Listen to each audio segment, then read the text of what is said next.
Hey friends, it's Patrik. In this episode I want to talk about explorative design and how it's a fundamental part of the creative process. I will share with you some basic creative strategies and use a real-life explorative project to illustrate these thoughts on practical applications. So let's dive in.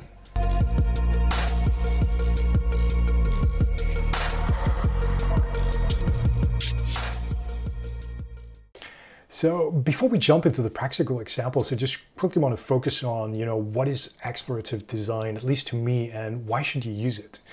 And for one, and that's a very strong reason I believe, is that from a real-world agency-driven perspective, the field of generative design, creative coding, data-driven design, parametric design, whatever you want to call it, it's really very new, and there's hardly any examples to quote and to show to people.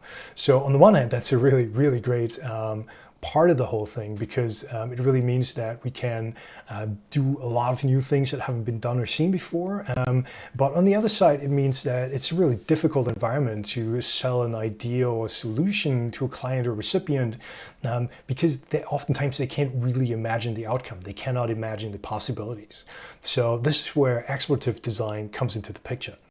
So to me, creative exploration really is an essential part of the creative process, and it allows us to solve multiple challenges and issues to be had at the initial creative phase. And so for one, it really allows you to get to know the essence of what you're designing or branding or creating or telling a story about. And when I talk about essence, what I really mean is the underlying principles or ideas that drive a brand or company or product or a service.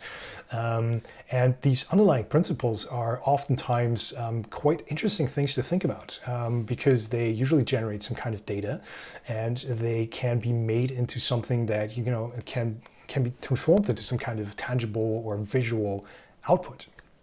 So that kind of leads to the questions of what data is available and how that data can really behave, and which directions are possible with this data, and how they even feel. So that's kind of the bridge between the creative process and the idea, and why this component is such an important building block. So before we jump into the actual practical examples, what's the goal of explorative design?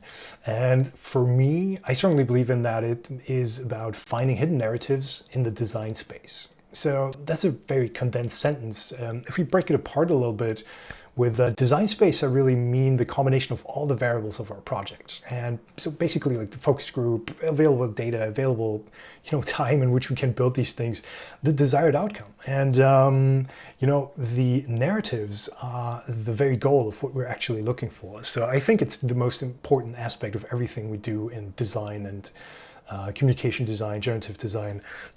So really this one word, story, narrative.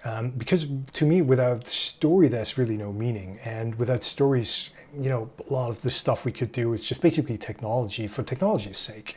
And in the end, if you're honest, then that would just be decoration. So don't get me wrong, exploring technologies is awesome. I do that quite a bit of time. But if you think more in the commercial space, and if you do this for clients, or if you do this on a larger scale, you really want to find the real and practical applications and the stories that connect to people. So let's take a look at a couple of real world examples. So in 2018, I was approached by agency Spiekermann to help develop a brand solution for a medical information company called Elsevier. If you want to know more about that, in my prior IGTV episode, I talk much more about how that came to be, and what the general design space of the whole thing is. So do check out that video if you want to. But as a quick recap, basically it's a huge medical information company, and they have billions of data sets available, spread across a multitude of products. And the question really was, how do you brand such a vast space of possibilities in a consistent manner? And we used this explorative design approach to break this all down into chunks. And one of these chunks is what's called clinical key. It's a certain product. It's a kind of database with millions of medical information that can be rapidly accessed by doctors to get relevant results. And we looked at the database as something that really has layers of information to it. And we tried to create a prototype to just visualize these layers, this data, make it more tangible. And kind of to think about the spread of the layers and the data within those layers. And then we kind of looked at how the data itself behaves as we search and filter it, And that kind of led us to this question of how does the user interact with this data? Can the search itself, influence not necessarily the data, but the way you perceive the data and how you filter through it. And that also led to the question, like, what if the results centered around you visually as you searched? And that, in itself was a really, really interesting space to explore visually, because, what is a million data sets? What's a billion data sets? Really a number that's so large that you can't really imagine it. So it was a lot about telling, this combined story of, the data and how it emerges and, flows in and out of your search, but also of yourself as you work with it, and how this like combined process, generates these visuals and reacts to you. And then we continue working on a product that's called Reaxis, and that's a really cool one because it kind of shows the whole spectrum of chemical research, and among many things, visualizes chemical structures, properties, and their reactions in real time. So we kind of asked ourselves, like, what if we could visualize those structures like quite literally? And what if, as we searched, new structures emerged or fell apart again? What if by searching you both visually and contextually get closer to your solution? So quite literally, as you use it, you see these things happening in front of your eyes. And then again, the same question, like, how does the actual interaction, the search, influence that behavior? And what other interactions are there actually from a user perspective? I mean, is there mouse movement? Is there typing? How do we react to results? And we kind of build a twofold prototype here. One where at once you're kind of seeing these connections emerge and, growing and shrinking and going in and out and all that kind of stuff. But also as you type, you kind of see that spin around and see that happen. So really, it's a very literal translation of this very service and product. And then as a final exploration, we worked on, I actually forget the name of that product, but it was about cardiovascular data. So, your heart flowing, blood, all that kind of stuff. And again, we went to a quite literal visualization of the flow of blood, actually, taking that as the very essence of, what we're trying to visualize here.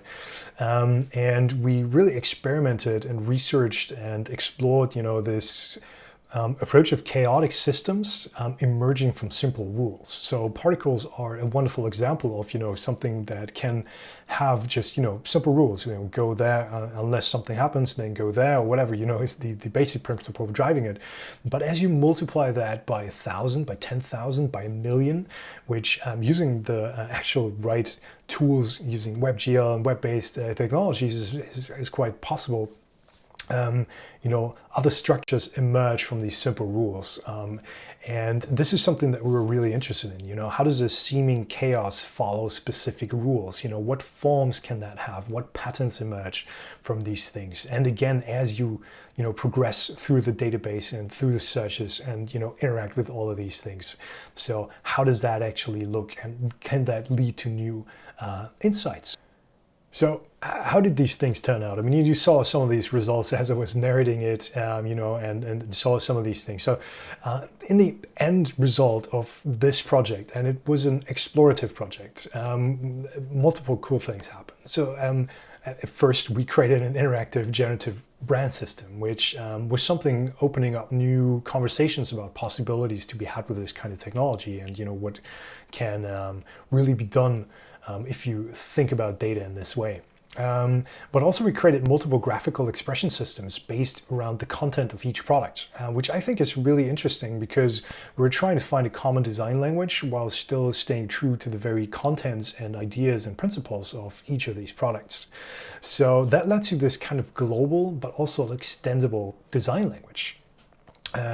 Which is something that, if you think about it, is a very modular way of approaching such a design system. You have this overarching design system of all the colors and everything you can see in the background, something that holds them all together.